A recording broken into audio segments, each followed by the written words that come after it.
Hello everyone, today we have the following equation 8 minus 2 multiplied by 2 all divided by 2. So this is a very good example of equation where we can use the order of operation, which is PEMDAS, where P stands for parentheses, so we must do it in the first place. E stands for exponents, here we don't have it, but it must be done in the second place. Multiplication and division, we have it. So it should be done in the third place, and it should be done from left to right.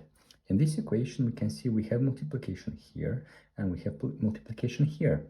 But the difference, so we should not do it, ignore the parentheses and do then first this multiplication and this multiplication as per left to right rule. No, we have here the parentheses, so first do the operation in parentheses and then the division.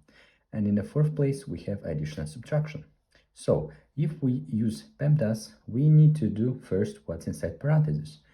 And also within the parentheses, we have multiplication and subtraction. But we can see here that multiplication has higher priority over subtraction and addition. So in this case, within the parentheses, this we will do in the first place, and this we will do in the second place.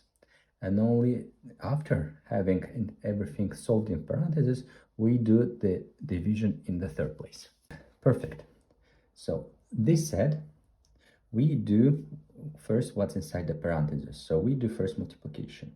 We have 8 minus 2 multiplied by 2 straightforward equals to 4 and divided by 2.